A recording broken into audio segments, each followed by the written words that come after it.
Hello friends, hi. అందరూ ఎలా ఉన్నారు? బాగున్నారా? నేను మీ మహేష్. మీరు చూస్తున్నారు మహిటెక్ సోనగిరి తెలుగు యూట్యూబ్ ఛానల్. ఇవాళ టాపిక్ వచ్చేసి బేసిక్స్ వెహికల్స్లో బాష్ యాడ్ బ్లూ పంపు డోజింగ్ సిస్టమ్ ఇచ్చున్నారు కదండి. దాంట్లో ఈ విధమైన ఇప్పుడు మీటర్ బోర్డులో కనిపిస్తుంది కదా, ఈ విధమైన కంప్లైంట్ వస్తుంది. దీనికి మనం ఏం చేయాలి? Speed reduction in 7 hours 25 minutes అని మీటర్ బోర్డులో ఉంది కదా, అంటే 7 గంటల్లో మీకు స్పీడ్ అనేది పడిపోతుందని చెప్పేసి మెసేజ్ వస్తుంది. అలాగే టార్క్ రిడక్షన్ అని చెప్పి కూడా మెసేజ్ వస్తుంది. మీరు చూస్తారు. ఈ విధమైన వాటికి ఏ కంప్లైంట్ వస్తుంది, ఎందువల్ల ఎలా వస్తుందో చూద్దాం. ఈరోజు నాకు తెలిసిన కాడికి చూపిస్తాను. చూడండి ఫ్రెండ్స్, ఇది వేరే వెహికల్. దీంట్లో చూడండి 1 hour ఉంది. అలా టైమింగ్ అనేది చేంజ్ అవుతూ ఉంటుంది వెహికల్ని బట్టి. దీన్ని తొందరగా మనం పని చేయించుకోవాలి, లేదంటే పికప్ పడిపోతుంది. దీని సిమ్టమ్స్ ఇట్లా పైన పొగ టైపు గుర్తొచ్చి 2 చుక్కలు పడుతున్నట్టుగా ఉంటుంది. ఈ సింబల్ కూడా చూసుకోవాలి మనం. ఇట్లా కంప్లైంట్ వచ్చినప్పుడు మాత్రం దగ్గరలో ఎక్కడ వర్క్షాప్ ఉంటే అక్కడైతే చెక్ చేయించుకోవాలి. ఇప్పుడు నెక్స్ట్ స్టెప్ ఏందో చూద్దాం. మరొక విషయం మనం గమనించాల్సింది, బయట యాడ్ బ్లూ అంటే డెఫ్ ఆయిల్, యూరియా అంటాం. ఇవన్నీ బయట ఎక్కడ పడితే అక్కడ దొరికితే అవన్నీ తెచ్చి పోసేస్తారు. అలా పోయకూడదండి. ఎక్కడైనా ఏ బ్రాండ్ అయితే మనం వెహికల్ వాడుతున్నామో అదే బ్రాండ్కి సంబంధించిన స్పేర్ పార్ట్స్ అనేటివి, లూబ్రికెంట్స్ అనేటివి వాడితే వెహికల్ పర్ఫార్మెన్స్ బాగుంటుంది.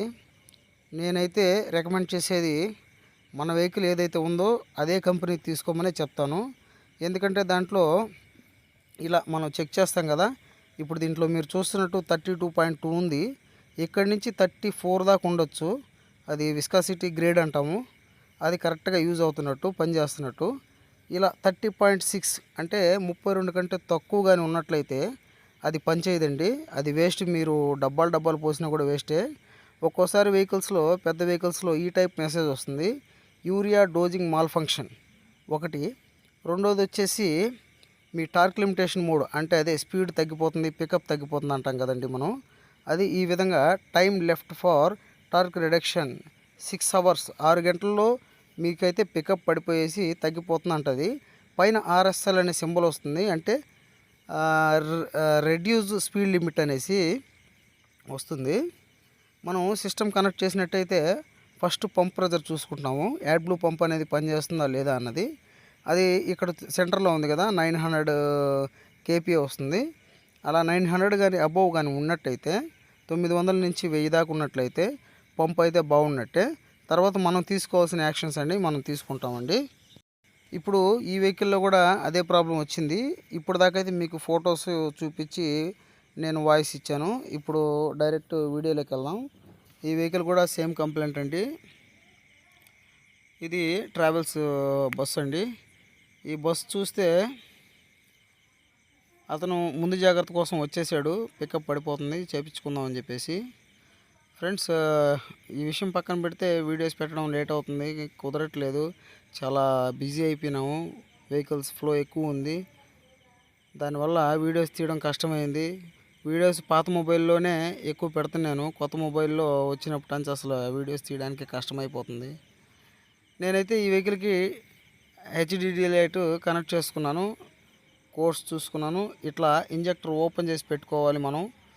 ఎందుకంటే దీంట్లో 2 రకాలు ఉన్నాయి. ఒకటి, ఇంజెక్టర్ స్ప్రే అవుతుందా లేదా. రెండోది, స్ప్రే అయిన యాడ్ బ్లూ లోపల ఏమన్నా గడ్డలు కడుతుందా, అది కూడా మనం ఈ హోల్లో నుంచి చూడాలి. ఈట్స్ లోపల ఒకవేళ గడ్డలు కట్టినట్టయితే అప్పుడు కూడా మనకు నాక్స్ అనేది కంట్రోల్ అవ్వదు, పొల్యూషన్ అనేది కంట్రోల్ అవ్వదు. రెండోది వచ్చేసి యాడ్ బ్లూ ట్యాంక్లో పైపులు లీక్లు ఏమైనా ఉన్నాయా, పైపులు ఏమైనా డ్యామేజ్ ఉన్నాయా, లేదా ఎలక్ట్రికల్ కనెక్షన్లు ఏమైనా మిస్ అయి ఉన్నాయా, ఇవంతా ప్లగ్గులు అన్నీ లూజ్ కాంటాక్ట్లు మొత్తం చెక్ చేసుకోవాలి. ఇది బాష్ డోజింగ్ పంపు. 3 కనెక్టర్లు కనిపిస్తున్నాయి కదా మీకు. ఒకటి ఇన్లెట్ ఉంటుంది, రెండోది బ్యాక్ ఫ్లో ఉంటుంది, మూడోది వచ్చేసి అవుట్లెట్ ఉంటుంది, అంటే అవుట్ పోయేది. అంటే ఒకటి ట్యాంక్ నుంచి తీసుకునేది, ఒకటి పంపు నుంచి నాజల్కి వెళ్ళేది, ఇంజెక్టర్కి వెళ్ళేది, ఒకటి బ్యాక్ ఫ్లో.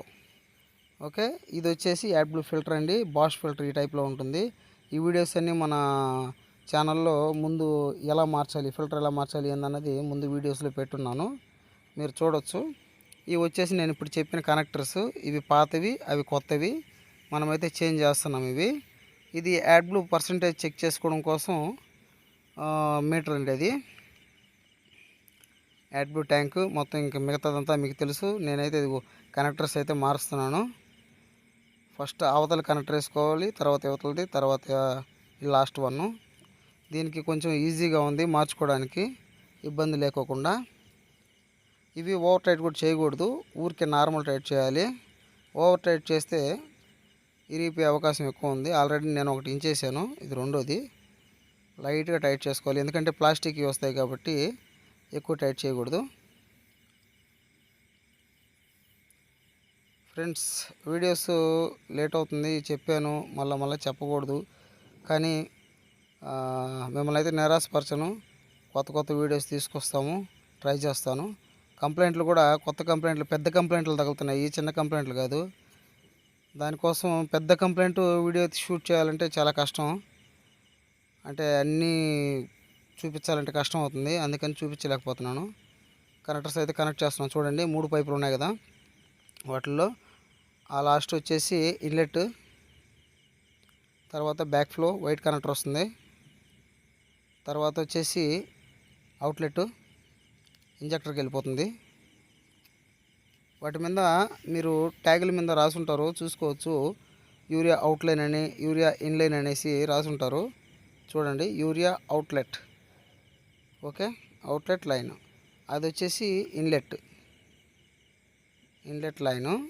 యూరియా అన్నా, డెఫ్ ఆయిల్ అన్నా, యాడ్ బ్లూ అన్నా మొత్తం ఒకటే, 3 పేర్లతో పిలుస్తారు. ఓకే ఫ్రెండ్స్, నెక్స్ట్ స్టెప్ చూద్దాం. ఈ విధంగా ఇప్పుడు చూడండి, నేను చెప్పాను కదా, క్రిస్టలైజేషన్ అయితే అంటే లోపల యాడ్ బ్లూ స్ప్రే అయ్యి గడ్డల కట్టుకు నాక్స్ అనేది కంట్రోల్ అవ్వకపోయినా కూడా ఈ విధంగా ఉంటుంది. ఈ విధంగా గడ్డలు కడుతుంది యాడ్ బ్లూ అనేది. ఇది నెక్స్ట్ వీడియోలో మీకు పెడతాను, ఇది క్లీన్ చేయడం ఎలాగా ఏంది, ఓపెన్ చేయడం ఎలాగా ఏందనేసి. దాంట్లో 2 క్లిప్స్ దీంట్లో పెట్టాను, ఫొటోస్ చూడొచ్చు మీరు. తర్వాత వచ్చేసి అంతా అయిపోయిన తర్వాత యాడ్ బ్లూ స్ప్రే టెస్ట్ పెడతాము. మొత్తం కంప్లీట్ అయిన తర్వాత ఒకసారి మనం ల్యాప్టాప్ అనేది కనెక్ట్ చేసుకొని డోజింగ్ టెస్ట్ అనేది పెట్టి చూసుకోవాలి. ఇట్లా ప్రాక్టికల్గా యాడ్ బ్లూ అనేది స్ప్రే అవుతుందా లేదా చూసుకోవాలి. నేను చిన్న ఇంజెక్టర్ చూపిస్తున్నాను, పెద్ద ఇంజెక్టర్ కూడా డోజింగ్ అయితే అయ్యింది. ఈ చిన్న ఇంజెక్టర్ చూపిస్తున్నాను, ఈ వీడియో క్లిప్ ఉంది నా దగ్గర, ఈ విధంగా అవుతుందని చెప్పేసి చూపిస్తున్నాను మీకు. ఎందుకంటే నేను మొబైల్తో కూడా పనిచేయాల్సి వస్తుంది, దానివల్ల కొన్ని షూట్ చేయలేకున్నాము. ఇట్లా డోజింగ్ అయిన తర్వాత మళ్ళీ యాజ్ ఇట్ ఈజ్గా మనం సైలెన్సర్ ఫిట్ చేసుకొని ఇంకా మనం ట్రయల్ గీల్ చూసుకొని కస్టమర్కి అయితే హ్యాండ్ ఓవర్ చేసేయచ్చండి. కస్టమర్కి అయితే మనం వెహికల్ రిలీజ్ చేసేయచ్చు, ధైర్యంగా మనం చెప్పొచ్చు మీరు ఎక్కడికైనా వెళ్ళండి అనేసి. ఇంకోటి లాస్ట్లో ఫైనల్గా ఒకసారి డిఎలైట్ ల్యాప్టాప్ అనేది ఒకసారి కనెక్ట్ చేసుకొని కోడ్స్ అన్నీ ఇన్యాక్టివ్లో పడి ఉన్నాయా లేదా, అంటే గ్రీన్లోకి వచ్చాయో లేదో మనం చూసుకొని అవంతా క్లియర్ చేసేసి కస్టమర్కి ఇచ్చామంటే మళ్ళీ కంప్లైంట్ వచ్చినా కూడా మనం ఐడెంటిఫై చేసేదానికి ఈజీగా ఉంటుందండి. ఓకే ఫ్రెండ్స్, ఇవాళ వీడియో అయితే ఇదేనండి, చిన్న వీడియో క్లిప్పు. అందరూ చూస్తారని, లైక్ కొడతారని ఆశిస్తున్నాను.